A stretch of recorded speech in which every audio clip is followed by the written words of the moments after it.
Hello and welcome to Who's On Next, the podcast where awkward silence is frowned upon and also proper speaking etiquette. Today I have with me a man who's been working with the Jim Henson Company for many years now. He is the current performer for Kermit the Frog and Big Bird, as well as Uncle Deadly and multiple other characters. It is Matt Vogel. Hello there, Michael. How you doing? I am doing good. How are you? I'm great, thank you. Now, I'm going to correct you, and I hate to correct you right off the bat. But so you said that I work for the Jim Henson Company. Well, I actually work for Sesame Workshop and for Disney. There are two separate companies. There are three separate companies. There's Jim Henson Company and Sesame Workshop and Disney, and all three own different entities.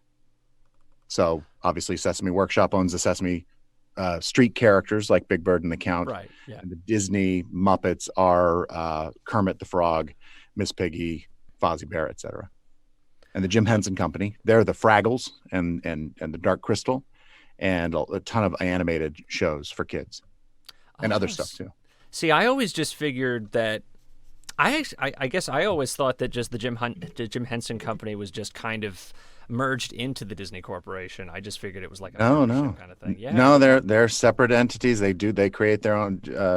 The Henson Company creates their own content, and just like the Disney Muppets, the Muppet Studio, which is who I work for under Disney, the Muppet Studio creates their content in their own little bubble.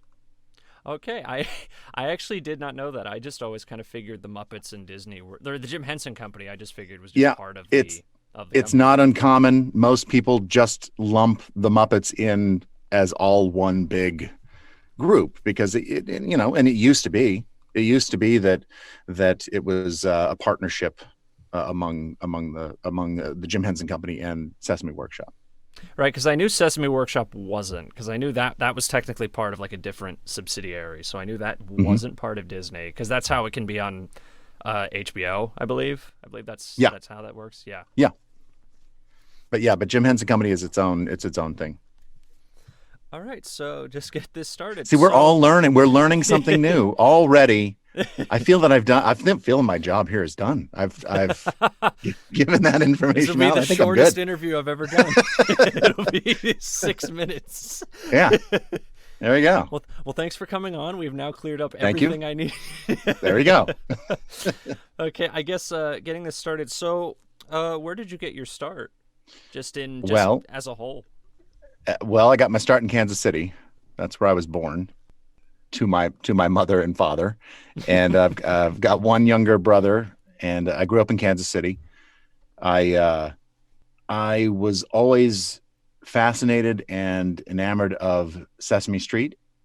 I'm a first generation Sesame Street watcher, and I loved the puppet parts of Sesame Street. And then when the Muppet Show came along, I remember being at my grandma's house.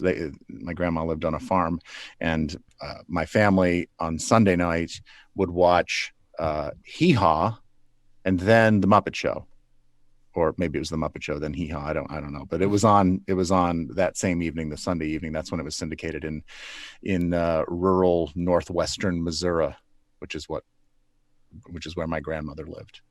And then when I started watching the Muppet Show, I thought, oh my gosh, this is the best thing ever.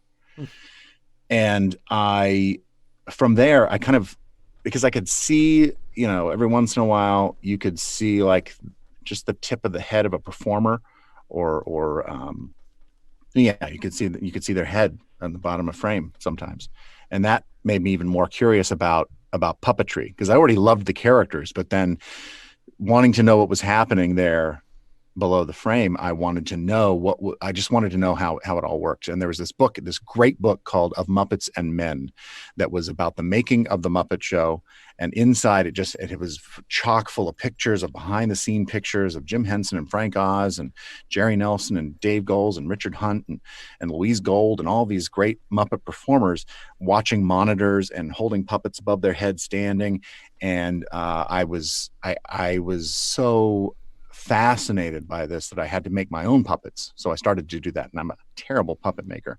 Well, especially as a third grader, but I don't know that I got any better as I was getting older. But I made puppets out of T-shirts and masking tape. I wanted to have my own version of a Muppet. I didn't want to have like a store-bought puppet. I wanted to have my own that I made. And so I built a group of puppets and entertained the kids in the neighborhood. And my dad built me a stage. And that's kind of how I got started as just a puppeteer as a kid. And then as I got older, I took acting classes and went to a children's theater called Theater for Young America in Kansas City, and it's still there today. And that's where my love of acting started to blossom. And I went to school at the Conservatory of Theater Arts at Webster University in St. Louis, Missouri, and had a very concentrated 4-year acting conservatory education. And I would do puppets every once in a while in there.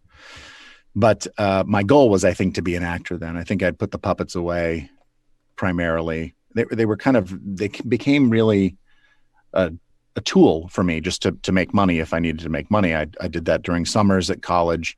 A guy and I did some preschool shows, and we had this collection of puppets, and I had made the puppets, and we did these shows and made money. But I really was thinking I'm going to be an actor. And so I was moving to New York in the fall of 1994. And my girlfriend, who's now my wife, Kelly, saw an ad in the Backstage newspaper, which is the actors' trade papers with auditions in them. And it had a picture of Kermit the Frog in it. And it said, "Do you measure up to be a Muppet?" And it had, it described what they were looking for. And it was literally looking for somebody my size, my height, everything. And I answered that ad. And then when I moved to New York, I met John Henson, Jim's youngest son, who put that ad in the Backstage newspaper.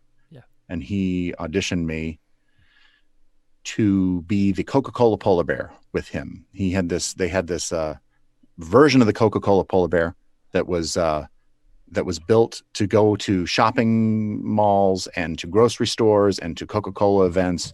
And so John would do that. And then when he was unavailable, I would do that. He picked me to kind of come along with him and do the Coca-Cola polar bear. So from the Coca-Cola polar bear, eventually found my way to Sesame Street, but that's the basic, this is how I got to where I was. So you found a way to get to Sesame Street. I did. I did. And I just, in the same time I was trying to do acting auditions, but once I got in the door at Sesame Street, I kind of thought, this is better. This is just better. This is part of the dream that I'd always kind of had, but didn't know that I had. I think some of it is that in watching the Muppet Show and anything with Muppets in it, there was already somebody that did that job. I didn't know that there would be job openings in the future. You know what I mean? You just figured, well, I think it's just because everyone was so cemented in a lot of those roles at a time. And everyone not even doubled down on roles. It was like quadrupled down on like multiple characters.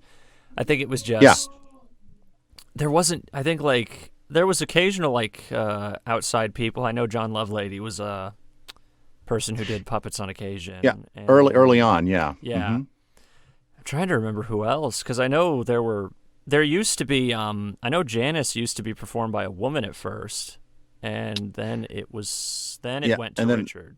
Yeah. I don't remember who it was. Maybe it was Fran Brill, maybe? No, it wasn't Fran. Not Fran. But it was Aaron Oscar, maybe. Aaron Oscar. Yeah, that's who it was. Maybe that's who it was. But I guess because I've actually known a few Muppeteers where they all kind of had a similar story, because I remember Kevin Clash's documentary, it was kind of the same thing. It was watched Jim Henson, started making puppets, entertain people. I just find it funny that it's a lot of the same story with a lot of people when they've come. Yeah, I mean, there are variations in them for company. sure. There are different versions of it, but yeah, I mean, and a lot of us, I feel like, didn't think that this was. None of us had in our heads, I'm going to go and be the next Big Bird. Nope, nobody. None of the people that that are friends of mine that I work with now had those lofty thoughts in their head. They just thought, I want to work with those people. Right. And well, because with Big Bird and Kermit, because those are like two giant puppets that you've taken now, both figuratively and literally. But Yeah.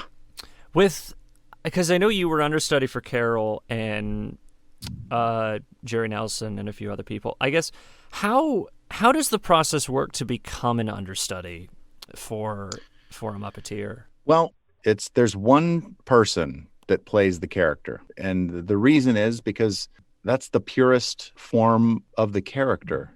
And the only reason why I was Carol's understudy that I can see was that when I met Carol and when I had the audition for Big Bird, Carol was there. And at the time, Carol was 65. So, I think that in his head, I think he was thinking, and I don't know because I never really asked him, but I think he was thinking, I'm 65. Maybe it's time to slow down and go on more vacations.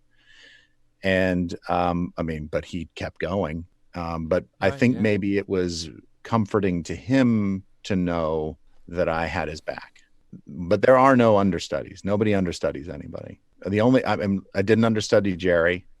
I worked alongside Jerry, and I was his right hand.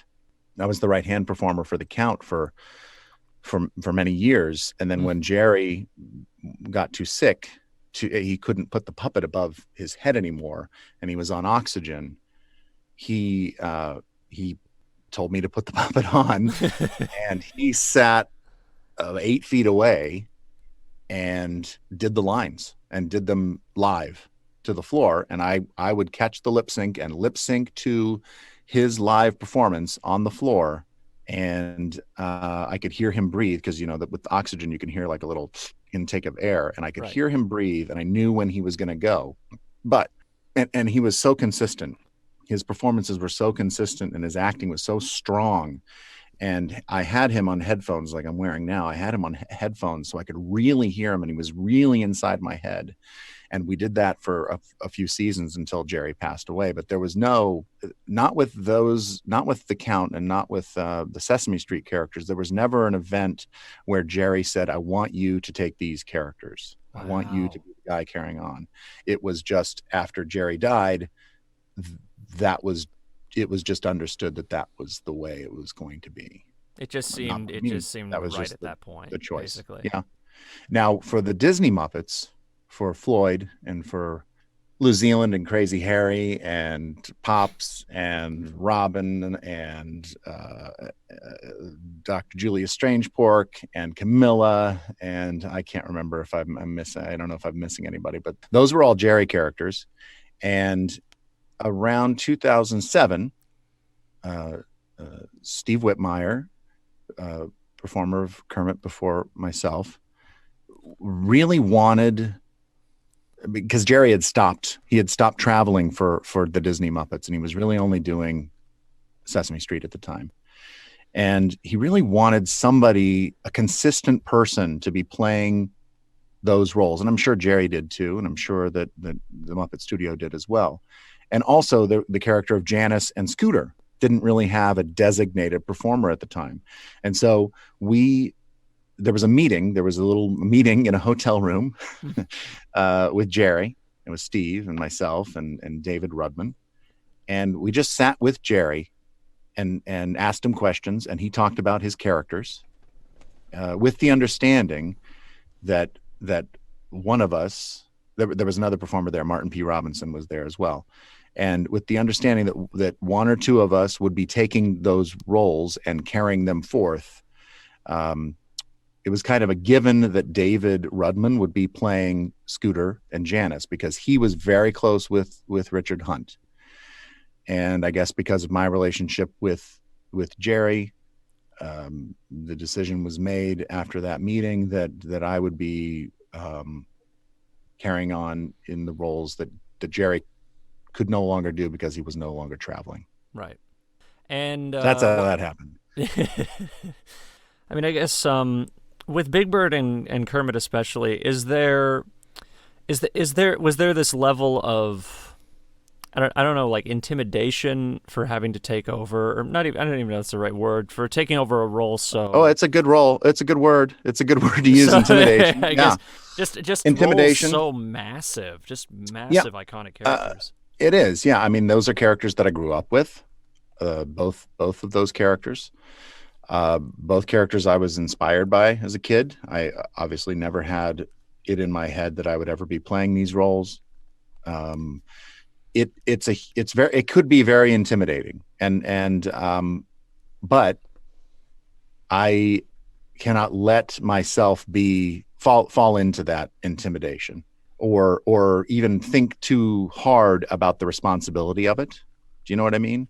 Yeah. Because that's not going to help the character progress. That's not going to help the character move forward. Both of those characters, all the characters, any of the characters that we play, they have a very specific goal. They have a very specific objective to what their existence is for. Just like any actor playing a character, if you let those things, intimidation or feeling of responsibility, get in the way of what you're trying to do, you'll shoot yourself in the foot.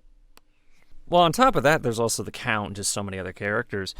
I would think, is there ever, I guess, do you ever like feel stressed out when you have to play multiple characters at one time or things like that? Or like if you have to go back from Big Bird to the Count and then to another character and then another character? No, it doesn't. I mean, it's become it's just the way that we do it. And we have utility performers that will be there for us. So if, in the rare occasion, Big Bird and the Count are in a scene together, or Big Bird and Mr. Johnson, who's also called Fat Blue, another character that Jerry played that I play now, are in a scene together, I will play the character that has the most lines, and then somebody else will kind of stand in for the other character for me.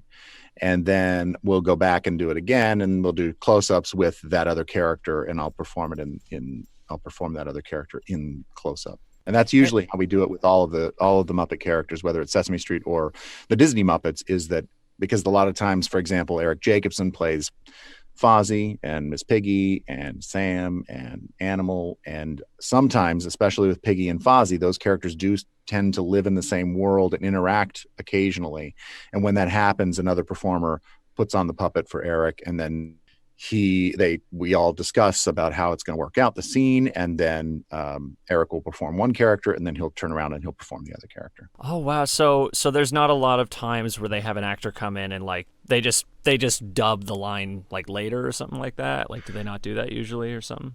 Usually not. I mean, it depends on the situation, but usually you'll have another pass with a close up in it that then Eric can go and play that character that he didn't previously play in the close up. It depends, I guess. It's all scene specific usually. But I'm just trying to think of, instances where, like on the ABC Muppet show, a lot of times Piggy and Fozzie would be in the same scene together, and sometimes the same shot, or there would be two or three characters that one of us might play, and they're all being inhabited by other folks, other puppeteers. And then we would have to go back around and kind of do a little, switch from one character to the other. Right. Yeah. That's just kind of what we do. And sometimes we do just go in and loop the line later. I have always wondered, especially back in the old days, like 70s, 80s, how they did a lot of that. Because I remember Muppet Show specifically, there was lots of times where they would have like two characters that could be played by the same actor on screen together. Yeah. Like, especially back then, like 76, 77. I don't know how they would. I don't know if maybe they did do that back then, or maybe they just did the same thing you discussed. Like, I don't know. They did probably do some version of what I kind of detailed for you there, is that it's one of two things. It's you, depending on the scene and what the shots are, somebody may loop their line, or they'll hop over to do the character after they've done the first character. Is it actually? I've always wondered with, like, if a Muppeteer like does a voice for a game, or if they have to loop audio, like, is it? I've always wondered how bizarre it is. Like, I assume you don't have the puppet in the studio when you're when you're recording like looping dialogue or something. For us, we're doing all of the things that we're supposed to be doing. We've got our arms in the air, got a puppet on that arm. We are lip syncing to the words that we're saying. The words that we are saying oftentimes are on a monitor that we are looking at that is showing us a camera shot of what's going to be seen by the people at home. Right. On that monitor is the script that has the words on it. We are trying to help compose the frame so it looks good. There's a bunch of different little puppetry. It's a puppetry language, puppetry moves that our puppet does just so to convey emotion. Because the eyes usually don't blink and they can't change facial expression. We're sharing the space with usually other performers who are around us. There's like 15 things that we're doing all at one time. So to go into an audio booth and just do the voice, it's not a piece of cake, but it's easier than when you're doing all of the things at once. Right, because I've always wondered, like, sitting in a booth, like, I guess without having the puppet, when you're so used to having the puppet and doing the voice, I've just always wondered if that would be off-putting to one of the Puppeteers to have to. I don't think so. Yeah, no, it's not. I don't think it is. It's just another part. It's just kind of opening that drawer that's the voice and doing that part, and then, sometimes all the drawers are open and we're doing all of those things at once. Right, yeah, because I remember I wanted to be a ventriloquist as a kid, and Muppets was like a big thing that inspired me to want to work with puppets. And I remember, like a month ago, my nephew was playing, because I kept some of the old puppets. He was playing with one of them, and I was doing the voice, and I was just kind of thinking about it, like, it feels weird, just inherently not having the puppet with you when you're doing the voice when they have the puppet. Like, it just feels kind of inherently weird. Yeah, I don't know. I can't think of an instance where I've gone, that's weird to not do it without the puppet. Like, so much of them for us are it's a part of who we are anyway, or a little aspect of who we are, and we're kind of blowing that up. That's what Jerry Nelson would say about when he was doing his characters. He would say that they are characterization for him. They are aspects of who he is, but they are taking that little part of him and blowing it up. So, the Count is an obsessive, compulsive person. He's an obsession for numbers, and Jerry took whatever it is in himself that was obsessive about something, and he just blew that up to be larger than life, and that was the Count. And we do that, we just that's why we can just do it with our voice if we have to. And not having the puppet doesn't faze me. I can't think of that it phases anybody. I guess right now, because I was thinking about this before, because Muppets Now came out about a couple weeks ago, and I really, really did like it. I thought it was fantastic. Oh, thanks. First couple episodes that have come out, I've really liked. And with Muppets Now and shows that have celebrities come on, because the Muppets and celebrities has always been kind of like a hand-in-hand thing with a lot of things. It's a thing, yeah. Has there ever been, I guess depending on who the person is there ever been like kind of, I guess that could be like a sense of intimidation depending on who the celebrity is you're working with, or things of that nature? Are you asking, have I ever been intimidated by a celebrity when they come in? Or starstruck, or just one of the two, like depending, like if you were worried about working with them or things like that. I haven't been, which is weird. I've been kind of nervous or excited about meeting some of them, especially people that I'm, if you're going to meet somebody that you really like, you're like, oh my gosh, I'm a little nervous to meet them. I remember being nervous to meet Steve Carell. I remember being nervous to meet REM. I remember being nervous to meet Garth Brooks. And all of those people that I mentioned were incredible. They were all so nice and so happy to be there. These were all Sesame Street visits, and they were all so happy to be there. We kind of luck out on Sesame Street, because when celebrities come there, it's usually a big deal for them to come to Sesame Street, or just to work with Muppets in general. So I haven't heard of a time when, one of our performers has not been able to perform because they've been too nervous to perform with somebody. It's also that thing, I think, that we're putting on a character. We're being somebody that we're not usually. It's a lot easier for me to talk to somebody as Uncle Deadly, for example, than it might be for me to talk to that person as me. I'm kind of a shy person, and I probably feel a little bit more comfortable talking through this weird foam and feathery character than myself. And that might be a common thread for some performers, some Muppet performers, I would say.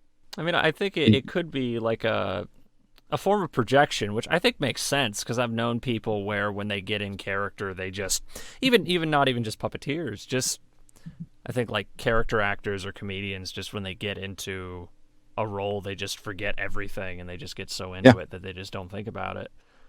Yeah. Well, it's easy. I mean, you can say anything with a puppet on. Really. You can get away with a lot. It makes it so much easier. But when we had for Muppets Now, we had a lot of really great people come to play with us. I don't think it's aired yet, but there's an episode coming up with Seth Rogen in it, and he is fantastic. I think maybe it's the next one, or maybe, I don't know. Maybe it's later on. I'm not sure. But he is in one of the episodes. He is interviewed by Fozzie, and it was so funny. It was a very funny interview, and he was just down to come and play with us.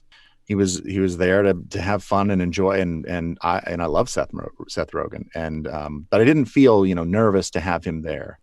And yeah, he was great. And same with everybody that we had come on. RuPaul came on and did an interview, and Kermit, I got to interview with him, fantastic. And that's in the first episode. Yeah. And he was so great. He was just great. He came in there at first, and he wasn't wearing his outfit, and he kind of came in just to check it out. And, he had, I think maybe his coffee or something, or maybe he hadn't had his coffee yet, and seemed a little quiet. And I was thinking, oh boy, I hope he's not quiet when we get to the interview. And, came out a little bit later, and he was like, I'm here. And he came out and sat down, and he was on. I mean, he was great. He was just checking it out. And we all have those moments when we're not on, we're not in our character. And, right. But doing that interview, he was just fantastic. It was so much fun. He was so great and so game to play with these weirdos that were all around him. It was a blast. I remember at the time it was announced, I think they said something about the show was going to be improv. And is that true? Is that show mostly improv? Well, it's it's unscripted. That's what it is. So it kind of has a spontaneous feel to it. There are, we have questions that we've written down in the case of the Mupp Close and Personal, which is the interview segment. But, the idea of Muppets Now is, what would the Muppets comment on in the age of reality shows and streaming and YouTube videos? What would they comment on? And the fact is that there's a lot of reality type shows out there, cooking shows, experiment shows, like scientific shows, interview shows, or lifestyle type shows. And because it riffs on those reality shows, the cooking shows, et cetera, there's kind of there's a little bit of education content in there, but it's always through the lens of these characters and the comedy of what is funny. And so because of that, we have a very loose script that just kind of tells us we're going to start here and we're going to go to here. And anything it's up for interpretation, what happens in between there. So there are things that happen in the show that do surprise us as the performers underneath the characters, just as much as it probably surprised the guest stars that we had on the show, just as much as it may have surprised the director or the producer. So there is some of that. There is definitely some unscripted in there that's on this little very thin script. Was there ever like something that happened with like a guest or something of that nature where like like you broke character, not even you, like if someone else you like that was on production, like they just started laughing or they Oh, I'm couldn't get sure it through a happened. Oh, scene. yes. Yeah. I mean, in that Seth Rogen thing, there's something that happens. I don't want to say what happens because it's very funny. And it was really hard to maintain a straight face because of the the performances of two of our Muppet performers, David Rudman and Bill Beretta. And they're doing something with a couple of particular characters that we didn't know what they were going to do with them. And it's very funny and very hard to keep a straight face. It's a lot easier to keep a straight face on the puppet than it is with the people underneath. So we have a little bit of an advantage than our guest star does sometimes. I guess talking about the guest star thing, because Muppets Most Wanted, because you worked with Ricky Gervais, because you and Constantine and Ricky were both very prominent together. Yes. Did you and Ricky Gervais have a lot of back and forth in terms of like working together? Like, was there a lot of camaraderie between you two, like offset, or like? Yes. You have to So figure out what to do? Yes, we did. First of all, I love Ricky Gervais. I was a huge fan of his before I worked with him. I was a huge fan of the original Office and of Extras, and so I wasn't nervous to meet him. I was super excited though. I was really, really jazzed about meeting him and working with him, and I got to spend a lot of time. We spent a lot of time together, and there is we would riff, we would make things up. I mean, if you go out and look at any of the PR press junket material videos for Muppets Most Wanted that has Ricky Gervais and Constantine in it, my goal in those interviews Ricky's goal was to deliver the real information about what the movie was about. My goal was to make Ricky Gervais laugh. So I was just having a great time being this idiot character, Constantine, and it was very easy to get Ricky to crack. He loved playing and was appreciating being in that moment. He was the same way on the film too. We just had a really great time working together. It was a blast. Because I remember I was going to say there was a scene in the movie, and I don't even think that we shot. I don't think it was cut. I think it is in the movie, but Constantine is knitting a scarf, and Ricky Gervais, his character, comes in and says something to him. It's just like a quick dialogue scene about something, and we had him knitting for some reason. And at the end, Ricky's character says something like, "Are you making something? Who's that for?" And it was implied that Constantine might be making this scarf for Ricky Gervais. But whatever we were talking about in that moment, it took us way longer than it should have to shoot that scene because we just both kept cracking up. We both could not get through it. Like we were crying because we would just start riffing on this little frog knitting and this conversation back and forth that just veered wildly away from the script. I don't think that maybe that scene didn't make it in the movie, but certainly the improv part didn't. Maybe it did. It feels familiar. Maybe I'm thinking of another scene, but I feel like it might have been. And if it wasn't, maybe it was like a deleted scene. If it is, it's very short, and they probably took what they could because we just kept talking. We would stay talking for a long time during that scene, this little nothing scene.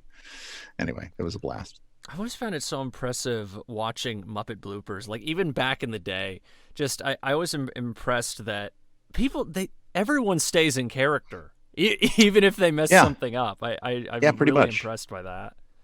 Like pretty much, it's something when you're on set and you've got the puppet up in the air, and it's also a way to put the crew at ease to just kind of be in character and make, because once they start to believe in these characters and invest in these characters, because you see them come up and they're these union guys and they're moving cables or fixing lights or doing whatever they're doing, but if you start to engage with them as these characters, you'll see them instantly turn into little kids and just enjoy the ride. And that's what you want the crew to be engaged and having a good time And so yeah, we'll stay in character a little longer maybe than we need to, or if something goes wrong, we'll certainly stay in character a little longer. Maybe in an effort to salvage something, or maybe realizing that we can't salvage it, we'll just play in that moment for a bit. It's just fun. It's fun to do. I mean, I have laughed more often on sets than I probably should be laughing, but it's part of our job. It's, good to laugh. Was there ever like a specific thing you can remember that just cracked you up? Like you just couldn't get through it because you kept laughing at it? I know that there have been times when we have gotten to that punchy point in the evening where it's impossible to get through things. And somehow we've made it through, but I can't think of a specific moment, but I know that must mean it's happened a lot. That's my guess, is that it's happened a bit, but because the laughter and the levity is important to that creative process as well. So I don't think, coming in there and going, don't laugh is gonna, you don't want to have a bunch of Muppet performers. It's miserable. So but I can't think of anything specific. I think it's also, you can't tell someone not to laugh because they're gonna laugh. Like that's the other thing. You can't do that to someone. Yeah, because that's true. Everyone gets giggly if you tell them not to do something. And that but it's sometimes hard. It's sometimes hard not to, it's hard not to laugh sometimes. Yeah. I guess one of the things I've been interested in, because with Sesame Street and Muppet Projects, is there like a distinct difference between how production works on both of those, or do they both run kind of similar? Or... Oh, sure. There's a little bit of a difference in them, and the main difference is that for Sesame Street, the scripts and the content is geared toward, right, preschool kids, young kids, and that means that there's been a good amount of research. There's been a good amount of testing of the scripts before we even get on to set, and we have a curriculum that we are trying to get out there for kids, and that has been poured over and meticulously looked through and gone over so that we are hitting all of the curriculum points in a script. With Muppets, it's more the audience is everybody. It's preschool on up to, your grandparents. And so we don't have usually that curricular based drive in our shows. Our shows are just there to, Muppet shows are just there to make you happy.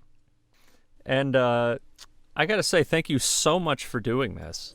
I got to say, this was my pleasure. Is there any advice you can give to people that are interested in getting in the industry, or?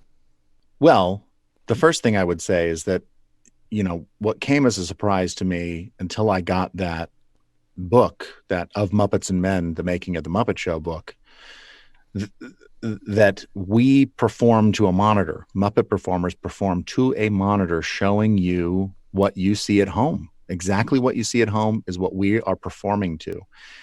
And the first thing you need to do, you could be the best lip syncer in the world. You could have the greatest characters in the world, but you need to know how to work to a monitor. And a monitor doesn't mean a mirror image monitor. We are looking at a true scan monitor. So it's the opposite of working in a mirror. So left on a monitor, left is right, right is left. So it's backwards. And it takes a lot of time to figure out how to do that. So that's kind of the important thing, to get a puppet that you can work with on a monitor and work on those skills. That's like the basic thing that you'd got to do. And then it goes up from there all the way to, putting that element with the acting side of creating bold and exciting characters that people want to watch. And if you can do that, you're good. You're done. That's it. You will be the next Kermit if you do. If you do, You never know. You just never know.